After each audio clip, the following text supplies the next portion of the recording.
All right, so I have gotten several private messages from many members in here concerning psychology, concerning flaws that they face. And so I will just dive into the flaws, the aspects of psychology, and how you should reframe your mind to operate in the markets. So let's get into it. To begin, I made a side by side comparison between the gambler and the professional trader. Now, be brutally honest with yourself. If you look at the column of the gambler, if you see anything that you tend to do, hold yourself accountable. So it consists of wanting quick money, sizing for profit, acting on emotions, measuring success based on the P&L, lack of journaling, and no clear model to follow. Now, what does this mean? Wanting quick money. You get in there and you're thinking about how much you can make. You want to just take a quick trade. It's a reckless trade, and you're just thinking about how you can be green on the day, which ties into the next point, sizing for profit. Traders that size based on how much they think they can make on the trade already are operating out of the wrong frame of mind. You should not be sizing based on what you think you can make. You should be sizing on what you are willing to lose if the trade doesn't pan out.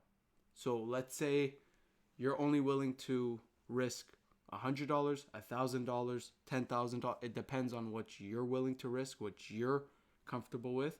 Let's say $100. If you're willing to risk $100, you should size according to what that risk entails, not on potentially making $500 on a trade, $1,000 on a trade, so on. You should be sizing based on what you're willing to lose. Acting on emotions. This means, and it's the truth, you will feel certain emotions throughout the trade. You see a trade go your way, and then it begins to reverse. You begin to get a little worried. Your stress hormones tend to elevate in your body. Do you act on these emotions, or do you just suppress it and say, no, I'm following my model. That's it, that's all. I'm not going to let these emotions dictate my predisposed plan. I'm not going to let momentary emotions override the plan I had entering this model. Measuring success based on P&L. That's a gambler mindset. You should not be measuring your success based on if you made money or not. You measure your success on the day based on if you followed your model, followed your rules, followed your plan, followed your risk management. If you did all those, that's what you could control. You can't control if you make money or not. You can't control if that model pans out or not for the day. You could control if you followed your rules. That's how you measure the success of a day. Lack of journaling. I'm going to get into this many times. Journaling should not even be negotiable. You should be journaling every single trade. It's just not negotiable. It's something that comes with a trader. You need to dig into how you performed, and so you can review as well. No clear model to follow. That's pretty self-explanatory. If you're not able to define your model, and if you're just taking a trade with no thesis behind it, then that is clearly a gambler's habit. So let's move on to the other side, the professional's habit. This consists of letting time do the heavy lifting. That means I'm following my model, and I know that over time it will yield results. So I'm not worried about this one trade in this one session if it pans out or not. Next, analyzing and learning from mistakes. This is where journaling comes into it. You analyze, what did I do well? What flaws did I have? And how can I improve? So you analyze and learn from those mistakes. You have a clear defined strategy. I have my model. Massimo has his model. You should have a clearly defined strategy, and when you know when to enter, when to exit, and so on. Sizing according to suitable risk. This ties into the opposite of measuring success based on P&L and sizing for profit. You should size according to what you're willing to risk. If you're only willing to risk $250 on the trade, then that's it. Size according to that. You will build the comfort and grow as a trader over time. But when you start, what you're willing to risk, stick to it. Then when you begin seeing progress, you get that first payout, Then you could consider, okay, maybe I could up my risk a bit. If I'm comfortable with it, we'll analyze, we'll adjust. But it's a process. It's not just one day, oh, I think I'm fine. Let's risk $800 on this trade. No, it doesn't work that way. It's a process. And you measure your success based on habits displayed. Did you act as a professional today? Did you follow your rules? That is going to be the measurement of your success. So let's continue. The fallacy of the undisciplined trader. The lie that the undisciplined trader believes. First, every bad habit displayed translates to following sessions. What does this mean? Let's get into it. Number one bad habit can stimulate several other bad habits that could lead to the termination of your account. Let's say, for example, you didn't enter a trade. You didn't enter your model when it presented itself out of fear. And the model would have gone in your way. And you see that you could have made money, but you didn't. And you didn't enter because of fear. Well, then you feel a sense of entitlement that you should have made that money. So then you go in the market and try to make that money and take a crappy trade. Not following a model. Well, what is that now displaying? That's displaying greed and FOMO. So that one emotion that you gave up on, that you let a little slack on, stimulated several other emotions that could have led to the termination of your account. That's why it's so important to be strict on every single rule, every single emotion. You don't budge. You follow your rule and you don't allow for any deviation because they can stimulate other emotions. Let's say you're in profit and you close a trade early out of fear. You broke a rule. You had your levels clearly defined where you would take profit, but you saw price begin to reverse and you closed it out of fear. Well, you did profit on the trade, but that's not to be celebrated. Trades outside of your rules are not to be celebrated. That's not a winning day. That's not a successful day. That's not a professional day. Next, another fallacy is the disregard for journaling. I mentioned it in the slide before. It's extremely important. You have to journal. Journal everything. The details of the trade and the details of how you performed. You're supposed to get into everything. How did it go? Did the trade profit? Sure. Were you professional? Journal every single thing. Did you break a rule? Why did you break a rule? What rule did you break? What emotion did you show? What caused that emotion? So the next point ties into that journaling, and it's not reviewing journal entries to locate flawed tendencies. What does this mean? Just because you journaled, that's great. You don't just close the book and forget about that journal entry. No, at the end of every week, go over those 5 trading days, depending on how many trades you take, look at those journal entries and analyze. Did I show any tendencies, any bad habits that occurred several days? Did I show any good tendencies that occurred for several days? What is the pattern? And then on the weekend, you work. You work on how to improve, how you can terminate those flaws, so that the next week coming, you're a much better and much more professional trader. It's a process. Another fallacy that certain traders have is that they think losses are shameful. Losses are not shameful. Losses are an opportunity to learn. You cannot control if your model wins today or loses today. You can't control it. So it's not shameful. Losses are out of your control. What you can control is if you follow your model and take that and that only. You can't control if it pans out or not. So stop being so attached to that P&L. I follow my model. If it loses that day, I don't care. I did my job. How you respond to that loss, that's within your control. You can't control if that trade pans out, but you can control how you respond to it. So if you do get stopped out, you respond by saying, okay, I took my trade, great job. It didn't pan out, that's fine. I'm going to erase everything off my chart, reanalyze, and see if there's another opportunity. If not, we'll call it a day. Or do you say, oh my gosh, I got stopped out. I can't do it. I got to make that money back. this, that. I don't want to be red on the day. There's a difference. And that will ultimately determine the fate of your career as a trader. So how you respond to your model and the outcome of your model, that's where your power is. And if you fail to remain strict and to remain professional in that aspect, then you're going to fail as a trader.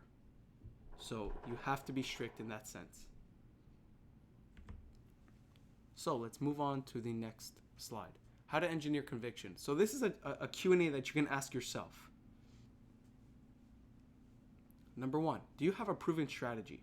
Ask yourself this, which all of you should be answering yes. Do you have a model that's proven? Yes. Good. Do you have proper risk management? Do you know how much to size according to what you're willing to lose? And are you able to do that consistently? If so, yes. Great job. Next, question 3. Do you possess the ability to remain disciplined? Have you shown that you can remain disciplined through days that your trade pans out and through days where your trade doesn't pan out? Have you shown the ability to take your model and that's it? Be happy with regardless of what happens. Yes? Then you're on the right track. Next, question number 4. If losses serve as a lesson, why are you so scared of it? Why fear losses? You can't control whether it comes or not. And if it serves as a lesson, let's say you portrayed a flaw in one sense, it's just a lesson. Go back to the books, review, reanalyze how you performed, and take the lesson. It's an opportunity to grow. It's a character building moment.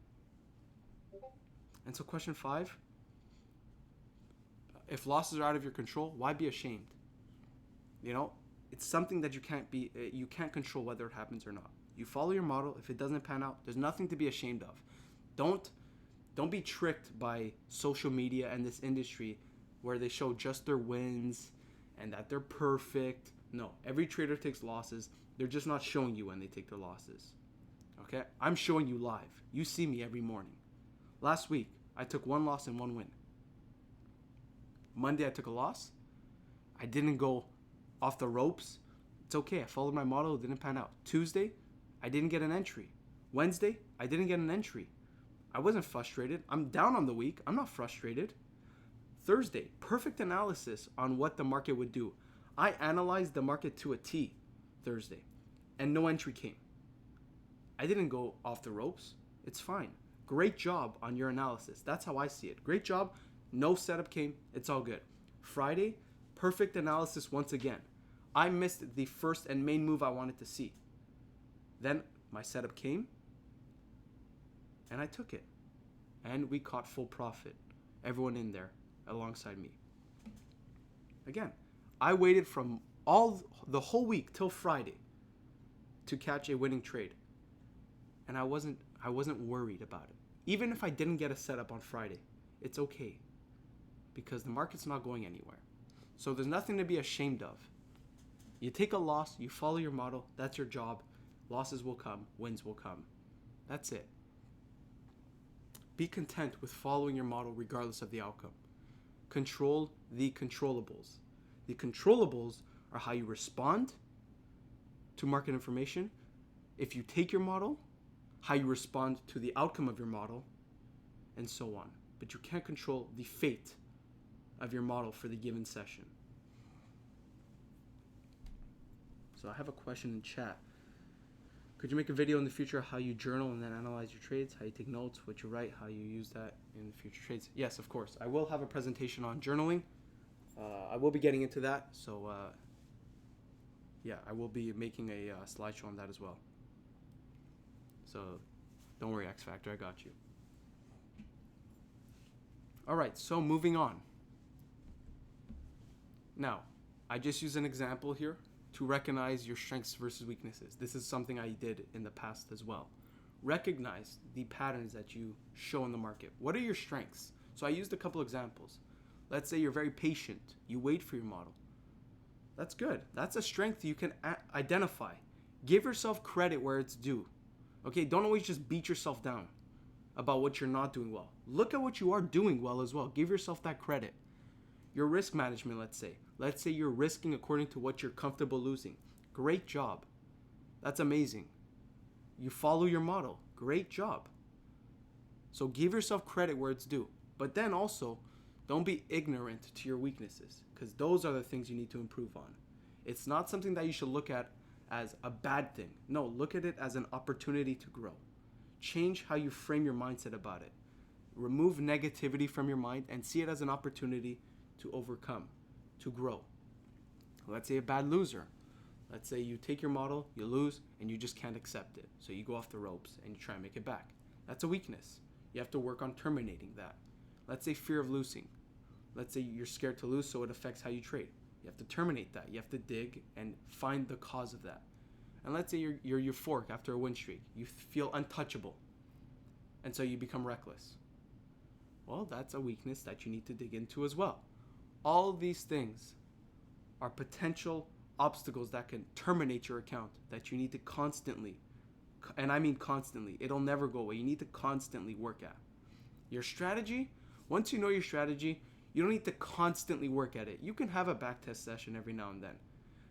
But psychology, it can fail you any given day, which is why you need to keep it perfect. You need to keep it professional. You need to keep working at it. Because if that fails you, there isn't a strategy alive that can save you. So you need to constantly keep it in check. So, moving on. Not a matter of if, but when. And this refers to rough patches. Rough patches are guaranteed throughout your journey. I mean, there is no trader that doesn't go through a rough patch. And that means you'll go through streaks of wins, but your streaks of losses, you will go through that as well. I've gone through it, and every other trader has. How do you respond to that rough patch? Do you lose your mind, and after, let's say, 4 losing days, do you go crazy and forget your model and lose all confidence in your model? Or do you accept that it's just a rough patch? Maybe I will reduce my size till I get back on the winning streak, or get back to at least a winning trend, and then go back to my normal size? Or are you going to go off the ropes and lose complete confidence in your strategy? So rough patches are normal. If you're going through a rough patch, don't worry, it's normal. If you're following your rules, that's all you can do. A rough patch will come, but winning streaks will come as well. So just follow your model and don't lose confidence. You have to trust the process. So that leads to the next question. Will you trust the process, or will you fall victim to your emotions? That emotion that tells you, hey man, I've been taking quite a few losses now. Like, do I gotta be worried? Or, no, my strategy has been proven for years. This rough patch is just, if you zoom out in the longer time frame, it's nothing, that little losing streak. So just stay disciplined. Lack of knowledge in price. So, the trader that knows the algorithm's tendencies has no need to show emotions. The trader that knows and trusts that his model will deliver over time has no need to show his emotions. If you trust that your model over time will deliver, you have no need to deviate from it. You have no need to show emotions, because you truly trust your model that over time it will make money. Imagine the version of you that just follows your model. Whatever the hit rate is, if it's profitable, imagine the version of you that just follows your model. Think about where you'd be in 3 months, 6 months, a year, 5 years, 10 years. I'm pretty sure you'd be much better off that way than if you just went off the ropes and couldn't accept losses, right? So if you know that that's the sustainable road, why would you deviate from it? You know that is the road that will deliver the best outcome. So you're doing yourself a disservice by deviating from it. The greatest odds of success is by following your model. The markets are brutally designed for you to fail. So the way you can put the best odds in your favor is by following your model. So when you deviate, you are putting the odds already that are against you even more against you. Any deviation hinders the probability of being a successful and full-time trader. So you have to follow your rules, because any deviation can lead to the termination of your career. So stop. Stop inviting the barriers to success, because those are the very barriers to your success. What's holding you back is yourself. So stop inviting that. Something else, I just wanted to get into the context of emotions. So many emotions can be portrayed in the markets. I'm just going to give you a simple example of what they signify. Let's say fear. What does fear represent? When your model comes, but you don't enter, what it's showing you when you go back to your journal entry is that you lack trust in your model. So you need to work to overcome that lack of trust. Backtest. Gain that confidence. Go back through price. See that it works, so that the next time it comes, you have no reason to be fearful, because you know that over time it will win. Next, greed. What does greed signify? Well, it signifies a lack of discipline to follow your model. That doesn't mean that you don't trust your model. But for example, let's say your model tells you that you have to take profit at this level, but you're like, no, I want to push my edge a bit. I just want to push it a bit more. Well, that's the lack of discipline to follow that model. Next emotion, FOMO. What does this signify? A lack of patience to wait for your model. This means that if you go a few days without your model coming or your entry, and you lack that patience, you're going to look for setups in the market that are not there. You're lacking the patience to wait for your model. You think that you're going to take a trade every single day. It's not going to happen. There are going to be days, and there may even be a few days, several days, where your model doesn't come. You need to accept that and maintain that patience so that when your model comes, you're stable and you're ready to take it. The next emotion is revenge trading. What does this signify? It's a lack of acceptance for the outcome of your model. We already tied into this in the slide before. You need to accept the outcome of your model, because over time it is profitable, so don't focus on this one specific session. And if you cannot accept that one specific outcome, you're going to lead to want to revenge trade. So again, what I try and do, and what I would recommend you all do, is zoom out. Look more than just this one session. Okay? If you zoom out, let's say over the course of the year, you're not going to pay attention to this one specific day. You're not going to pay attention to February 11th, 2025 and say, oh, that was the day. No, you took a loss that day, but you took your model. So you don't need to feel the need to revenge trade, because when you look at it over the course of the year, if you follow your model, it's profitable. So that one day, that one session that it didn't pan out, accept it, move on. The markets aren't going anywhere. The next emotion is over leveraging. This signifies a lack of discipline to follow your risk management.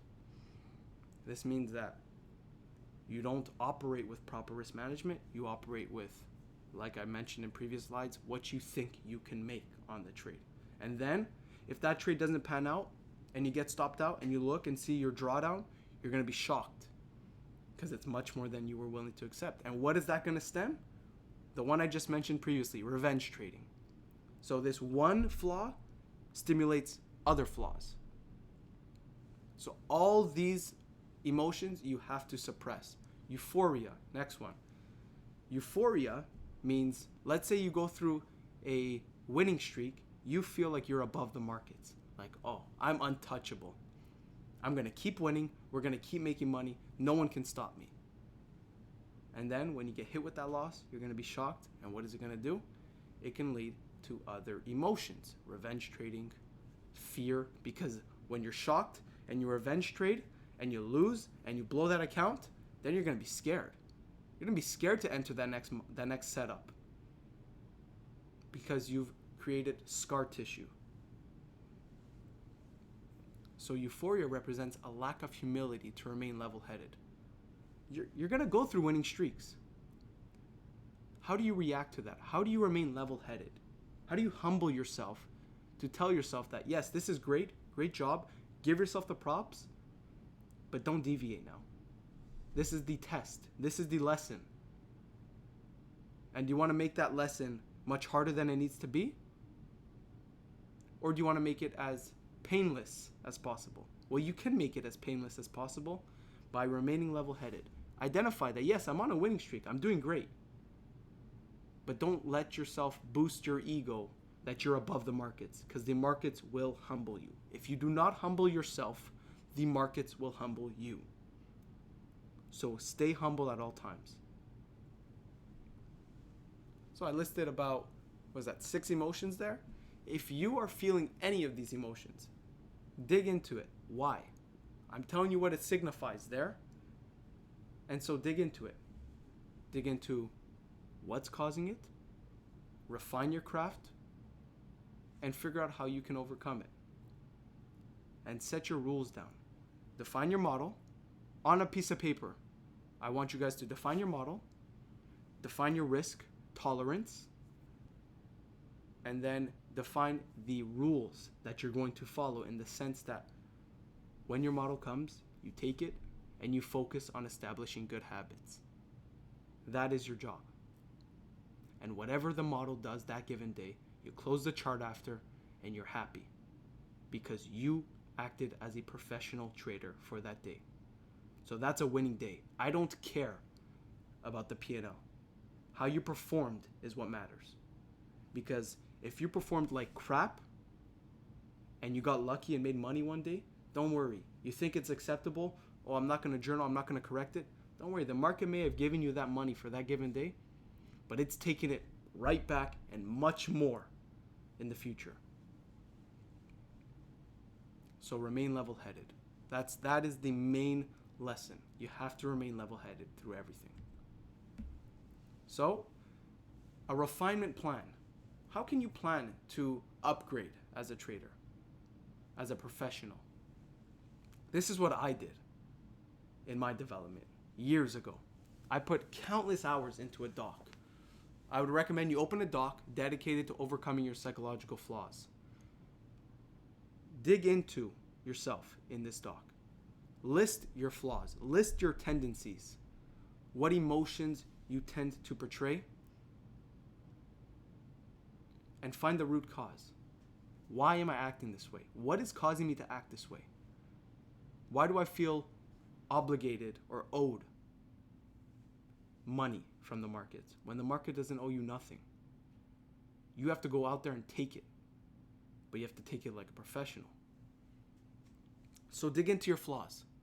Find the root cause and find out how you're going to overcome them. Create a plan plus a rule set to follow in order to succeed.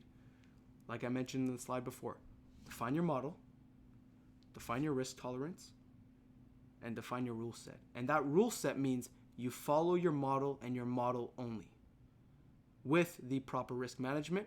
And as soon as you enter, you set your levels, your stop loss, where it should be, your take profit levels, where it should be, and you do not touch a thing after that. Don't intervene with the trade.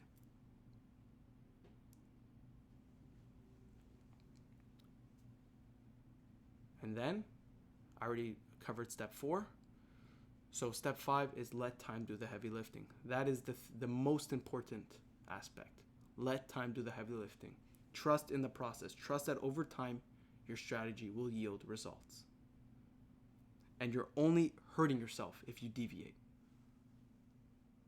So I would highly recommend you all open a doc. Be vulnerable in that doc. It's only you and yourself. It's a personal document with yourself. And dig. Find out what your flaws are. Find out what your tendencies are. And create a plan to overcome them.